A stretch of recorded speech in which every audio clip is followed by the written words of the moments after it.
Today, the topic of conversation is going to be post-traumatic parenting, and we'll go deeper into that. But if you're wondering, if it's something for you, I would say if you're a parent, definitely. If you're a parent who constantly feels guilty and that you are just not doing a great job, then even more definitely.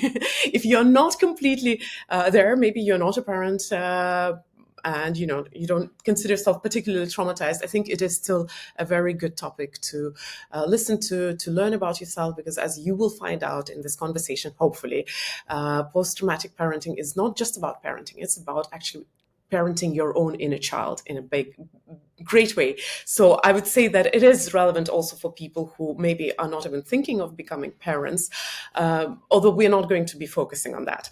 Hello, my friends. This is Kristina Mandlakiani, co-founder of Mind Valley and the host of Mind Valley Book Club. And welcome to our Book Club weekly interviews, where we talk about one of the books of the week by Mind Valley Book Club. Now, you might guess that I'm back in Estonia for kids' school holidays in our old office where we're moving out of, and half the things are already in London. So forgive me for the very old backdrop, but in a way it gives me some little twinge of nostalgia. And it is so good to be back in Estonia. It's such a nice, quiet place. It's time to introduce my guest to you. So my guest today is Dr. Robyn Koslowitz.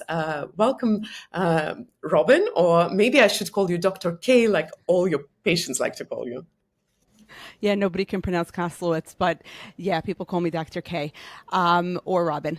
So thanks so much for having me. And it's very true. Not every post-traumatic parent is parenting a real world child.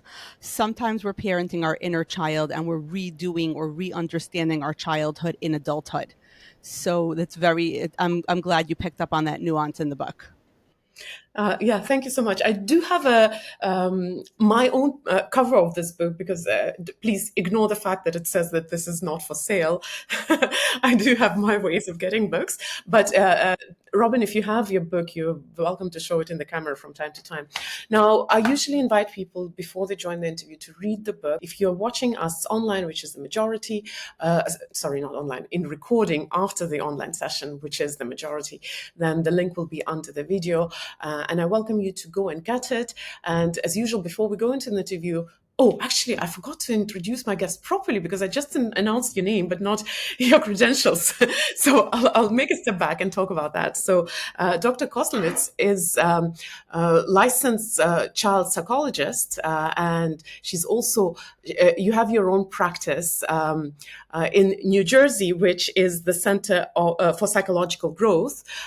You're also the host of a very popular post-traumatic parenting podcast, well, post-traumatic parenting, obviously, and the education director for Targeted Parenting Institute. And also, Dr. Koslowitz is an expert, a recognized expert in this field. So she has been presented as an expert on national media in US, such as CNN, Fox, and Psychology Today, Psychology Today, and other media, big media. So this is a very casual introduction. If I have left off something which is important, please add. Yeah, sure. This is, mostly post-traumatic parenting is an online community of people who really got together to understand the impact of trauma on our parenting. So we have a big Instagram community at Dr. Koslowitz Psychology, where the post-traumatic parenting community really hangs out, supports each other, and learns from each other, just so no one should be as alone as I felt, 26 years ago when I started this project. So we'll talk about the book in more depth. Of course, we won't be able to cover everything, because the book is very thorough, and it does take up all the topics and all the aspects of that quite deeply. So it takes you deep. It gives you quite a lot of knowledge and practical tools to deal with your traumas. But I probably will start with a very simple question, though. So I understand that your interest in psychology started with your own traumatic experience. In a way, I'm a little bit puzzled, because usually when you're going through a trauma in your life, you don't you're more focused on surviving it or on feeling alive to some degree. So what compelled you to actually dive into psychology? Because I understand that you pretty much that was your interest from the very beginning. So my mom actually was a school guidance counselor. And I was very interested. I always found it fascinating that, she knew so much of what worked with kids and what would help kids, but not so much the why it worked. And as I was growing up and listening to her tell stories of the children she helped or the techniques she was using, I was always more curious, why does it work? But why does this help? Why is this a good idea? And, psychology is more about the, understanding the whys of, this is helpful. This game helps children process their emotions. Here's why. So I Mm-hmm. always had that interest, but, my own traumatic experiences really crystallized it for me. But just keep in mind that back when I first experienced my trauma, I did not know that it was trauma. Back, prior to 9/11 and prior to social media, like prior to TikTok, no one really spoke about trauma. It was, in the field of psychology, but it was kind of like a very overlooked topic. People spoke about anxiety or ADHD or OCD, but not really about trauma the way we do today. So Mm-hmm. I knew I had flashbacks and I knew I had panic attacks. I didn't know that that was called PTSD. Like, I didn't know there was a name for it and that there was a treatment that we could have. So when I was 16 and I first was traumatized, and I was having flashbacks, I felt a strong need to hide it from everybody in the world. When you're 16, particularly when you're 16 and female, you very much want to fit in and you want to be just like all the other girls. And the last thing you want is to be hearing things that other people aren't hearing and seeing things other people aren't seeing, right? That's a very scary thought. So it was all about hiding it for me for many, many, many years. Mm. And I understand that you got into this field of post traumatic parenting per se, as you already were a parent, because as I was reading your book, I had an impression that you got into parenting fairly early on, and then it was when your firstborn was a 5-year old when you suddenly realized that there was a trauma which is impacting the way you're parenting your children. So basically, I guess the question that I'm trying to ask is, for a lot of us parents who have already done a lot of damage, and I don't consider, I mean, I don't struggle too much with the guilt, but there are some experiences in my life where I feel such intense guilt about, not doing better as a parent and following stupid idea. That I wake up in the middle of the night and I have this overwhelming desire to go and hug my now 18-year-old and apologize for sleep training him when he was a baby. So, what would you say to us parents who have already done so much damage? Like, how did you deal with that when you realized that your trauma is impacting your children? So the first thing to know is that's very universal, right? We Mm-hmm. all have those moments when we're parenting where we say something like, how did I get that enraged by my child? Like, I know it was annoying what was happening, but I should have been annoyed at level 2 and I got annoyed at level 10 and I yelled or I did something I don't agree with. And now I really feel bad about that. I think when a parent understands that, chances are it's not you, it's your trauma, meaning your trauma taught you, and we'll get into the nature of trauma soon, but your trauma taught you to react in a certain predictable way. That a certain level of stress is too much, and then you yell. That a certain level of stress is too much, so you leave the situation, which the child might perceive as giving them the silent treatment, right? That a certain amount of stress is too much, and then you people please and say yes when you meant to hold firm to a boundary, right? Or even like what you were saying about sleep training. When you learned from someone online who sounds really smart and they said this is the only way to raise a healthy child, and you didn't listen to your gut, you listened to that person because they for sure know better than me, they're an expert in some way, right? And later you're thinking, wait, why did I do that? Mm-hmm. Chances are, why did you do that? Because your trauma taught you how to. You're not mean, rotten, and nasty that you yelled at your kid. You yelled at your kid because at some point in your life, you learned that yelling is what you do when you're stressed out. Where Mm-hmm. did you learn that? How did you learn that? Because what you learned, you can unlearn and you can relearn. But I also want to point out that it's never too late to repair. So if there's something that you did and now you're thinking back and you're like, I don't like the way I handled that when my 18-year-old was little, there's nothing to stop you from going to your 18-year-old and saying, Let's have a conversation about that. I've learned better now and I want to fix it. Mm. You know, as I was walking to the office today and thinking about the book, I suddenly had a little realization. And guys, I'm sorry if you don't understand all the terminology yet. Get the book, read it, you'll get it. But I also realized that maybe this ruminating about something that happened such a long time ago is a little bit of my, perfectionist parent showing up at this moment. So, for those of you who haven't read the book, there are five types of post-traumatic parenting that we might be going in deeper. The book goes very deep into them. But first, I want to ask this.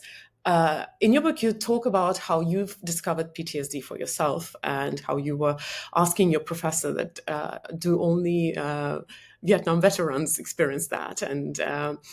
And I know that nowadays, of course, we are a little bit more educated about PTSD. So my question I wanted to ask you was, what should we all understand and know about this condition? Because I'm sure there is also misinformation out there, and then there's also our misunderstandings. Because you talk a lot about PTSD, so I want you to maybe point out the most important things that we need to understand before we go into this whole journey. So I make trauma very simple in the book. If you've experienced something that's too big for your brain to metabolize, if you've experienced something that made you doubt your ability to survive or made you doubt your sense of self and your ability to cope in the world, that experience was traumatic. And you don't have to second guess yourself and say, well, but people have been through worse. But, me and my husband, I went through this. My husband went through this much worse thing. I was bullied in elementary school. Let's say one of the post-traumatic parents once told me this, like I was bullied in elementary school and none of the kids spoke to me and I was made fun of. My husband didn't know where his next meal was going to come from. How can I call myself traumatized? His is worse. But being bullied and socially excluded and no one talking to you for like a year of your life is an experience that's too big for your brain to metabolize. It did some damage. It made your psyche adapt. You're traumatized. Your husband may also be traumatized, a different form of trauma. It is horrible to grow up with food insecurity and poverty. It's a different form of trauma. That doesn't mean that just because his on some objective scale seems worse, that doesn't mean necessarily that yours didn't create a traumatic reaction in your psyche. A very simple way of thinking of it is if you went through an experience in life that you would go through any lengths to make sure your child doesn't go through, congratulations, you're traumatized. That experience was traumatic. It's as simple as that. So you do mention in the book also that little, I wouldn't say controversy, but that some people say that we maybe are a little bit too obsessed with the idea of trauma. So how would you comment on that? Because yeah, I'm sure we all have had traumatic experiences. Different people, though, how to say they. For lack of better words, I'll just use yours. They metabolize their experiences differently. So some people seem to be better suited to survive very traumatic experience and others not. So how do we come to terms and to peace with this whole whirlwind of maybe you don't realize that you're traumatized. Maybe you are too soft about your trauma. What are we normal people to do? Well, if your brain metabolized it, your brain metabolized it. Then you weren't traumatized by it. Actually, in the story of that couple, the husband was not traumatized by his childhood because he was not alone in it. His parents gave him a sense that he was supported. He did not have the sense that he had to figure out where his food was coming from. He didn't even realize until adulthood just how poor and they had been and how restricted their life had been. That experience did not traumatize him because his brain metabolized it, mostly because there was a lot of adult support and attachment that allowed him to do that. If your brain, the other concept that a lot of people resonate with in the book is this idea of the trauma app in your brain.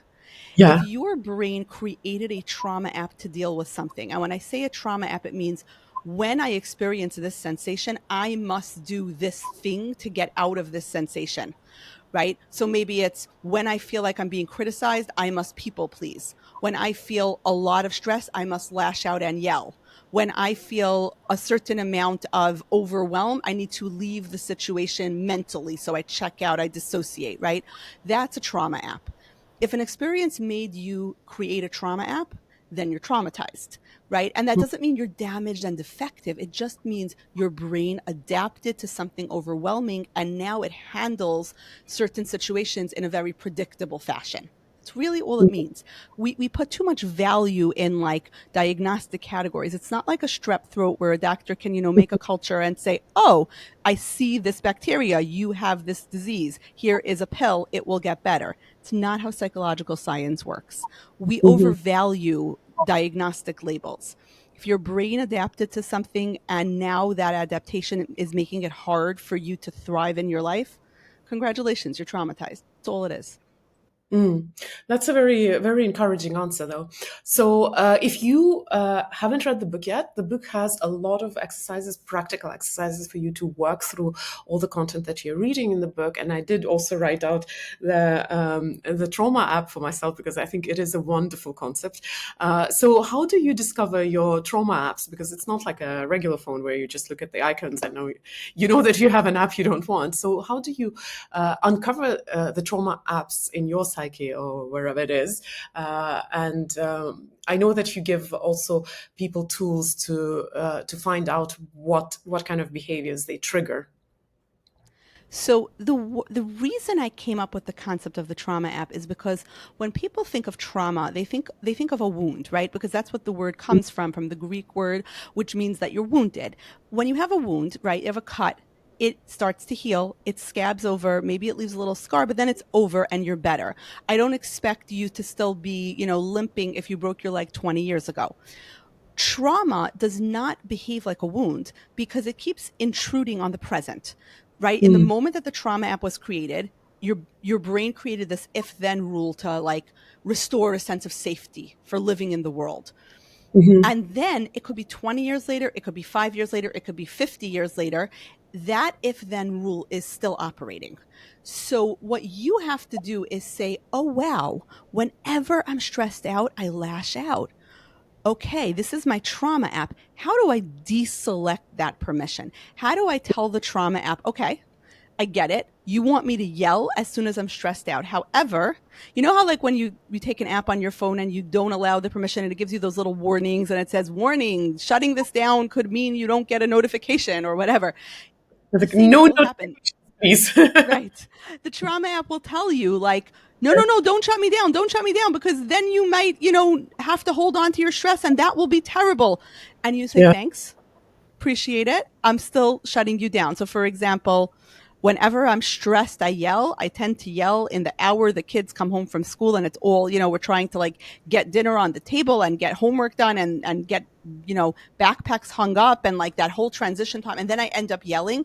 For that hour, I'm going to sing. I'm not going to speak. I'm only going to sing my instructions to my kid. You can't yell and sing at the same time, unless you're an opera singer, but I'm not. So you can't do that. Okay, that's my rule. Very simple rule. I'm simply deselecting the permission on the trauma app. I'm not allowing it to yell because for the next hour, I only sing, right? So it's about, or for me, I dissociate. When I'm stressed out, I go into this pink cloud of being a real, like, workaholic perfectionist, only thinking about work. And that really helps me in some situations in life. It's not great for parenting. So saying to the trauma app, I'm going to remain present now. No, no, no, Mhm. no, no. Do not distract me with thoughts of research. I am going to focus on my kid right now. Thanks for the thought about research. Tomorrow, when I'm in my office, I will do that again. Right now, I'm here with my children. Well, that does sound like it requires quite a lot of presence of mind to Yeah. to be there. I have, of course, a lot of questions written up, but I'm also mindful of you guys who are here live. It's fair, and I'm so fascinated by this whole portion of the book about trauma, where you get to understand yourself a little better.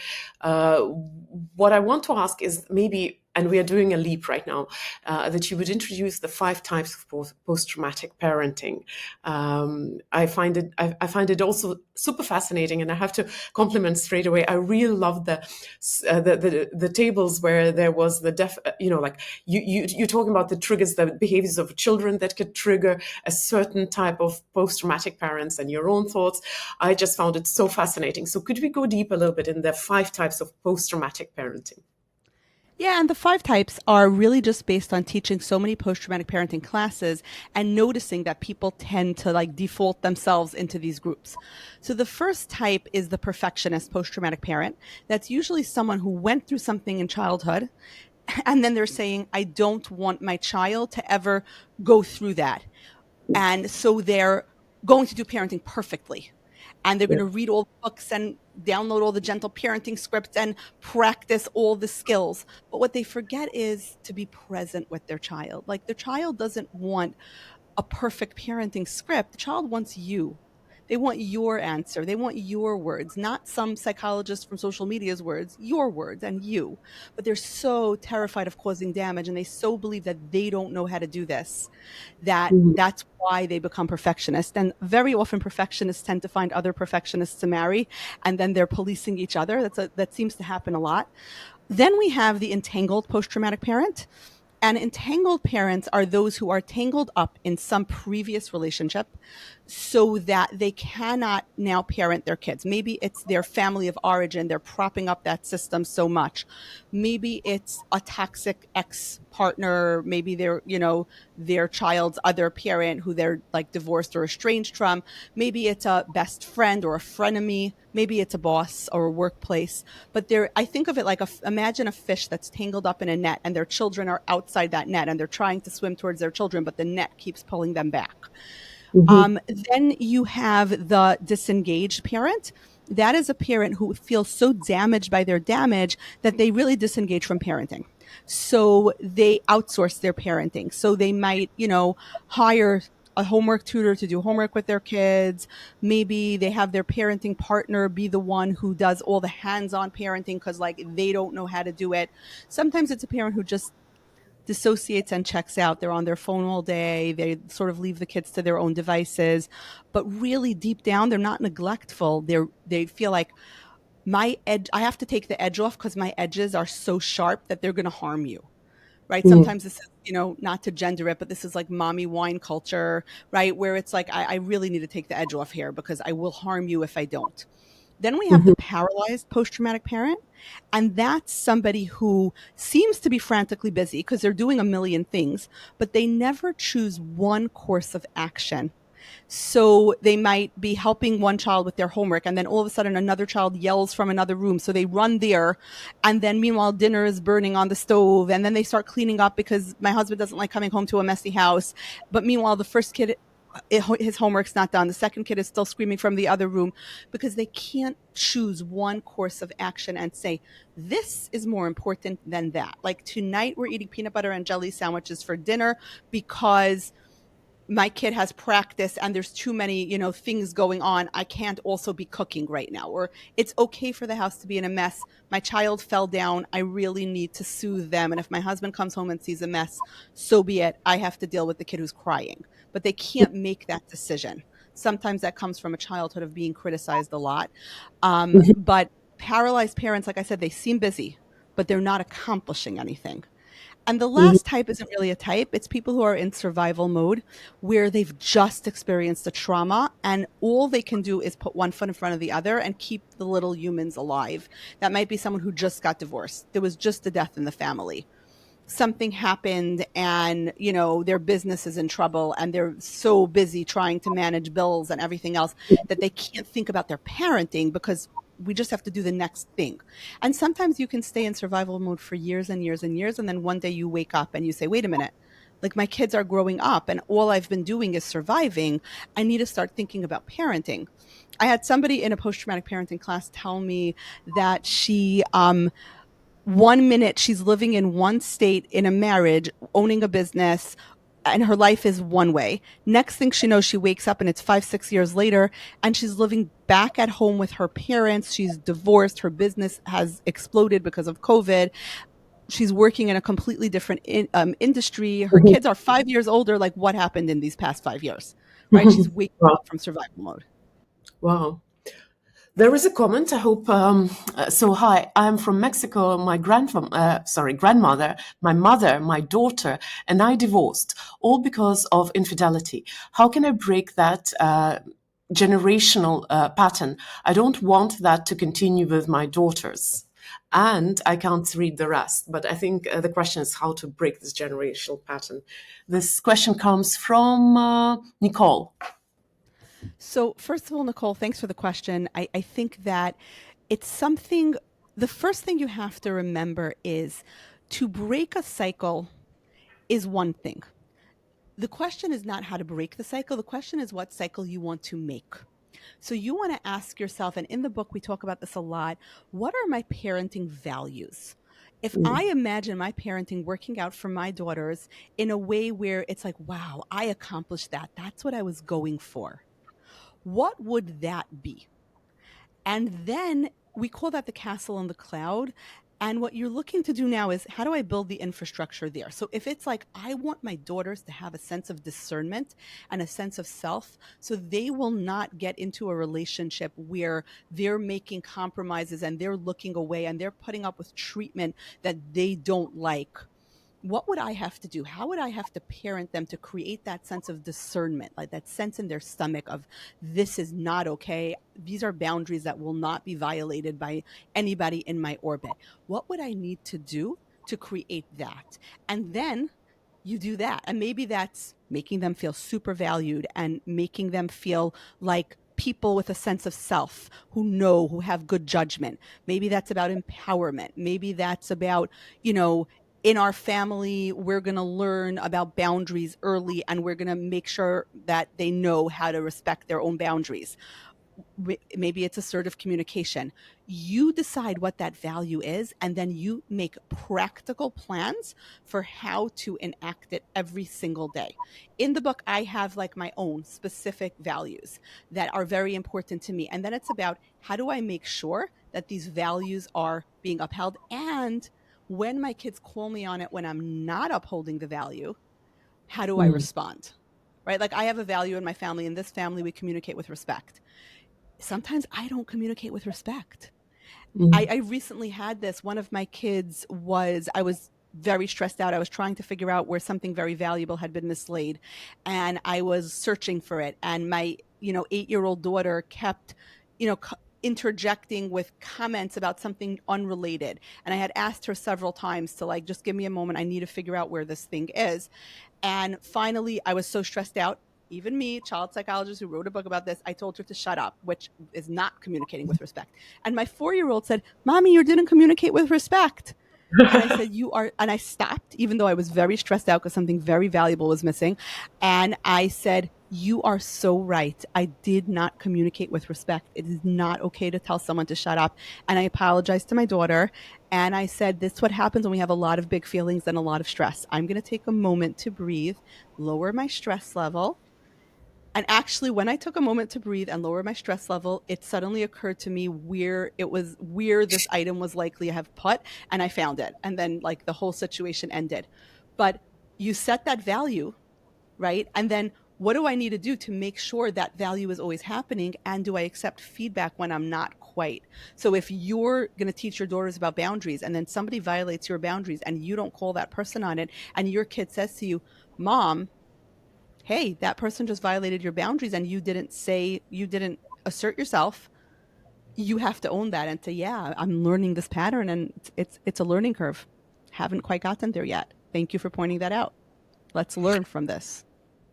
So you just mentioned also a situation, and it's really inspiring to know that nobody's perfect parent.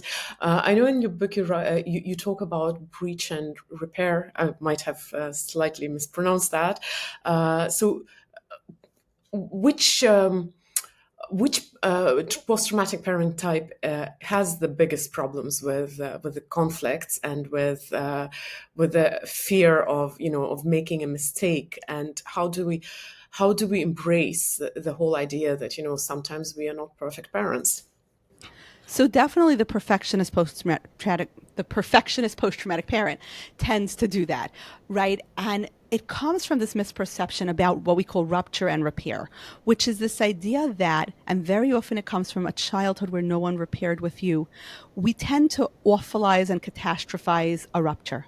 So if we have a rupture with our child, it's the worst thing in the world. This is terrible. My child is going to be traumatized. I'm inflicting the damage that was inflicted on me.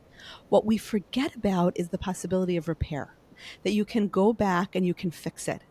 And you can say, I'm sorry. And actually, relationships get stronger when we have a rupture and then a repair. That if you think of the analogy of how we build muscle, when we build muscle, when you're lifting weights, you're actually very mildly ripping muscle fiber. And Mhm. then your body then secretes more muscle fiber to patch that little rip, and then your muscle grows. It's the same thing with a relationship.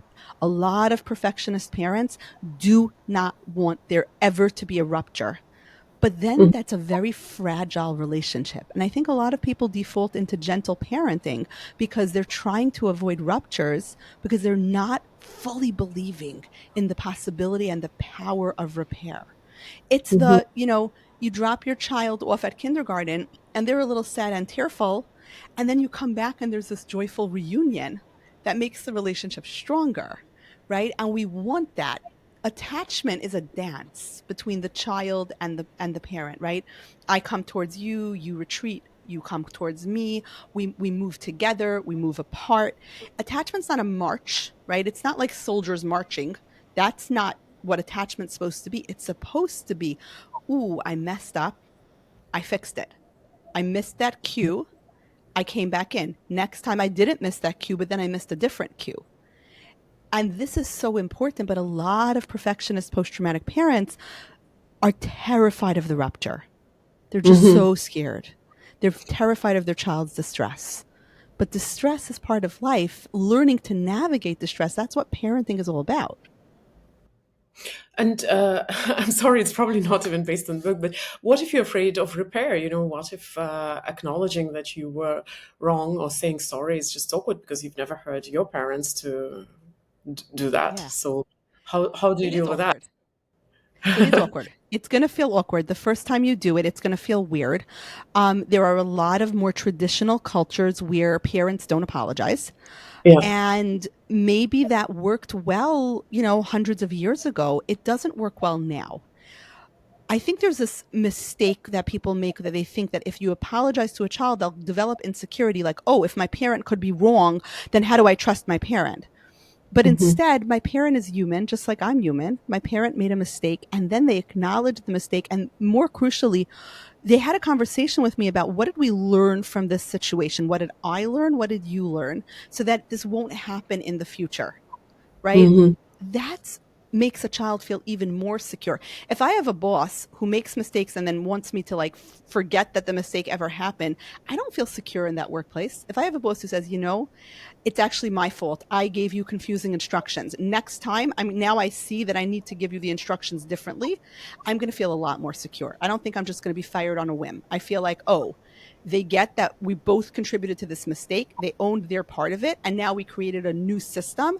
I feel so much safer, right? If I have Mm. to paper over the cracks, I don't feel secure at all. But yeah, Mm. it's going to feel awkward the first time. It's going to feel very weird. And it might not go well the first time. That doesn't mean that it's bad just because it doesn't go well or it feels awkward, right? We Mm. associate it feels awkward with it went poorly. Sometimes it feels awkward, and that's a good thing. Mm.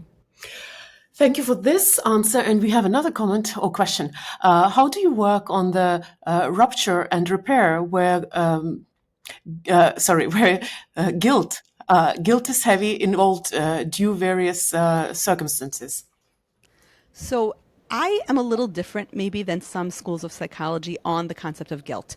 Guilt to me is a signal that you've done something wrong, you violated your own values or your own moral code. Guilt is not a bad thing if it's justified. Like if I did something wrong, I should feel guilt. I feel guilty that I snapped at my daughter in that moment, right? It was the wrong thing to do. I violated my values. Shame is different. Shame is this paralyzing sense of there's something wrong with me. I am a globally bad person. Guilt is I did something wrong. This is Brene Brown's definition, not mine. Yeah. The idea that I did something wrong, great, now I need to fix it. How do I fix it? Usually within the error is the solution. right? What do I do next time? How do I apologize? How do I make it better? Yeah, the guilt's going to feel heavy, but if you apologize properly and if you have that conversation, the guilt should go away, right? Mm. Because I owned it. And now I made a plan for it not happening in the future. I learned from it. We're okay. Now, even if the child says something, because it's not the child's job to absolve me, right? A child is not the caregiver of the adult's emotions. So you don't need to hear from your kid, Mommy, I forgive you, in order to feel better. You need to know, I apologized properly. I took responsibility. I did Mm. it right. In a different context, I very often help people navigate estrangement in families or navigate very complicated family situations. And I always tell people there's two components to a difficult conversation. There's getting it said and there's being heard. Mm. Only one of them is in your control, right? Yeah. Getting it said is in your control. Being heard is in someone else's control. So you might go to somebody, and now I'm thinking of like an adult child that you might, have a Mm. very difficult relationship with. You might go to that child and you might say it, get it said, take responsibility, and the child says, I can't hear this right now. I don't even want to talk to you about this. You still did yours right. Now they may in 5 years come back and say, okay, I'm ready to have this conversation now. And that will be great. But your job is just getting it said. Your job is not being heard. That's on the other person. Mm. As you were sharing this story, I remember you have a fairly short passage in that, but it was very curious for me. Sometimes you're parenting, for example, a neurodivergent child or a child who maybe doesn't communicate the same way as you would expect your child or would want your child. I'm saying that because my oldest kid, being on the autism spectrum, he doesn't like being hugged or kissed very much, and I did struggle with that a little bit at some point. But how do you navigate a relationship where your child maybe doesn't respond in the way that you used to? So, number one, I want to make it very clear that if you're parenting a neuroatypical child, a neurodiverse child, that in and of itself can be traumatic because you are expecting a child with a nervous system that connects in one way, and there's a whole learning curve, and there's usually school trauma. There's usually, right, helping your child navigate a world that expects neurotypicality when they're neurodiverse can be very traumatic for the parent. That's not to say you don't love your kid. That's not to say you resent your kid. That's simply to say is you were expecting one thing. Every parenting book told you, you smile at the baby smiles back. You give the baby a hug and they like that, right? You weren't expecting that you give your baby a hug and your baby stiffens up. And now how do I comfort this child? And a lot of post-traumatic parents who already are somewhat perfectionistic or already have some doubts about their own ability to parent will take that to heart and feel like, I'm a bad parent. I must be doing something wrong. Parenting a neurodiverse child is an aspect of trauma. And it is a trauma that you have to acknowledge and understand. And then it's a matter of how do I connect with this child the way they want to be connected with? How do I soothe them the way they're soothed? Maybe all the parenting books are saying that you parent this way and it doesn't work, not because I'm doing something wrong, but because they're a manual for a whole different kind of child, right? A manual for how to, drive a horse and buggy will not help me drive my Toyota Camry, right? Because it's the wrong manual. It doesn't help. So it may be that you were operating on the wrong advice. That doesn't mean you did something wrong. It might mean, though, that you have to repair with that child and say, before I realized that you really don't like touch, I used to try to force you to hug me. And I now understand that that must have been very hard for you. How do we fix it now?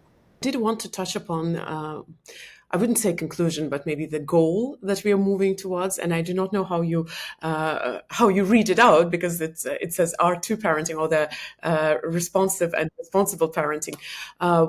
Could you explain what that is and how do we make it there? I guess maybe The the way I, how we make it yeah, there.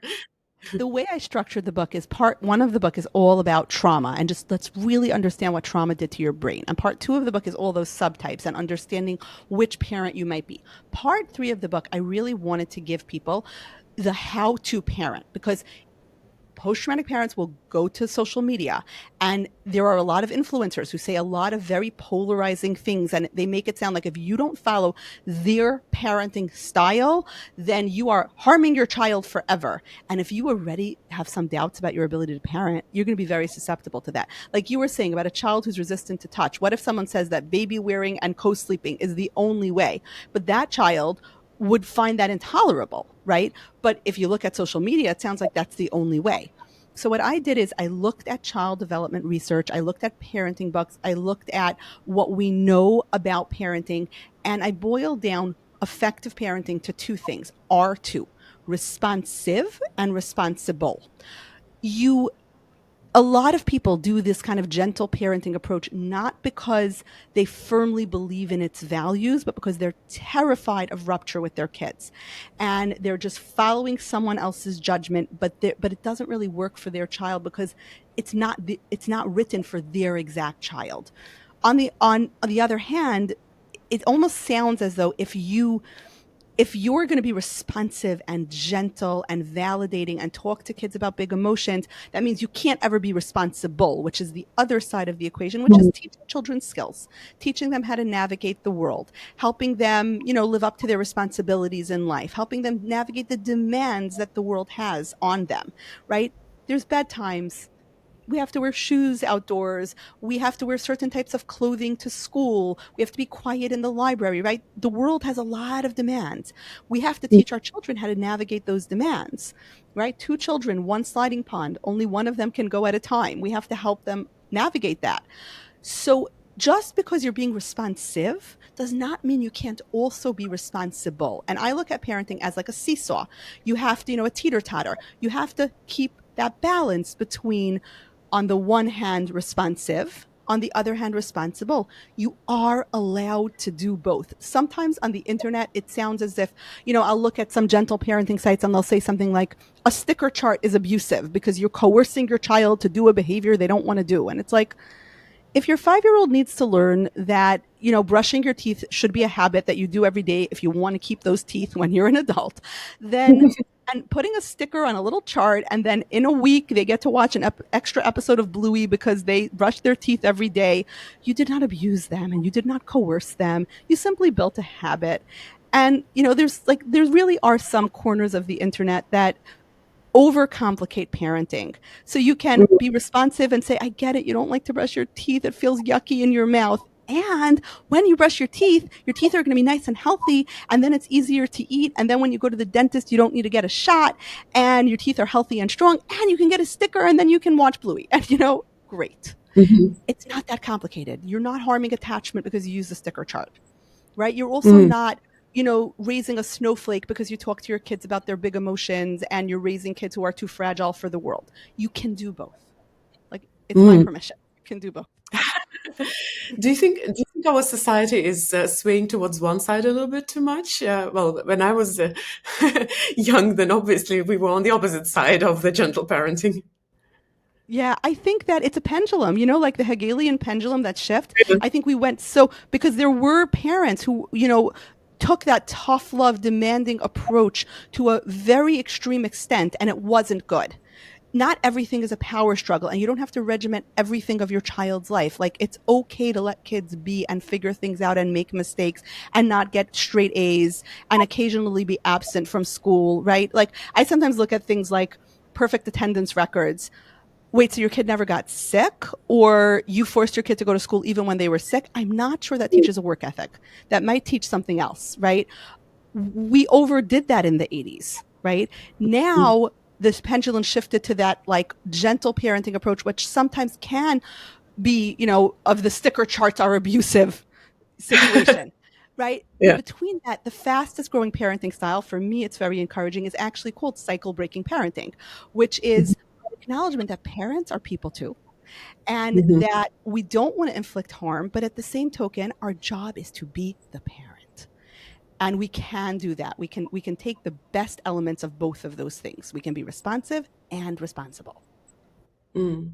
And for those of you who stuck into this conversation without having children, it starts with parenting your own inner child. We didn't even touch upon this topic. I'm sorry. Yeah. But, as ever with books, the book requires quite a lot of time to read. Any book requires quite a lot of time to read. And we have 1 hour, so obviously we can't go deep into every topic. However, I hope we gave you a taste of what you can expect in the book. On my part, I can say that I really enjoyed it, the scientific part of it, the techniques and the explanations that come straight from psychology. Obviously, you're in the good hands. But also, I really appreciate the practical side of it, the fact that it has so many exercises that you can not just read and learn, but also work through your own baggage, whatever you have that you have to work through. So, and it is an easy read in the sense that it doesn't read like an academic book where you're like, oh my God, what did you just say? You understand what you read. So, I think people sometimes are afraid to read science-backed literature because they think it's just too heavy. So, and it has a lot of stories from the patients and from Robyn as well. I think, Robyn, your story is actually quite remarkable, and I found the intensity of what you brought into parenting with you. So it has a lot of stories so that you can relate and actually maybe recognize yourself in some of them. So, as ever, Book of the Week by Mind Valley Book Club is Post-Traumatic Parenting by Robyn Koslowitz, Dr. Robyn Koslowitz. Thank you, Robyn, for joining us. I will ask the traditional thing at the end of the interview. I ask my audience who are live to leave a heart. Those who are watching in recording, leave a heart under the video. And the last question to my guest is traditional. How would you like your book to change the world? So I hope that no post traumatic parent ever feels as alone as I felt when I became a mom and I knew my damage was damaging my children. And I would read all these parenting books and I would say, I can't do that. Like all those things, like where they say, like, share your calm with your child. And I was thinking, but I don't have calm to share, right? I would look at every parenting book and just say, I am so deficient. My book provides that infrastructure before all the other parenting books. First, turn yourself into a parent. First, heal your inner child so that you can raise your real world children. And I feel like if even one post-traumatic parent understands that it's not you, it's your trauma taught you to do this. And what can be learned can be unlearned and relearned. And parenting is the best reason. It's not the only reason, but it's the best reason you'll ever have for learning a new parent, because it turns out that not only is it that your inner child can't raise a child, but that when you raise your real world children, you can actually heal your inner child. Parenting is the most opportune moment for healing your own traumas. So whether you're parenting an inner child or whether you're parenting real world children, your real world children are the best reason you'll ever have. Thank you so much for this beautiful answer. I wholeheartedly agree that I think parenting is probably one of the most influential events in my life to convince me to get better, to become better. So thank you for that. Thank you everyone for joining. We'll see each other in a week. And traditionally, if you happen here by accident and you are not part of Mind Valley Book Club, sign up. It's completely free. That's why some people don't know that they're part of the book club. Every week we share overview of the best new books that have come up the week before, and once a week I have an interview with the author of the book of the week. So just to remind you, I have access to the world's best authors. And see you soon again. Bye-bye.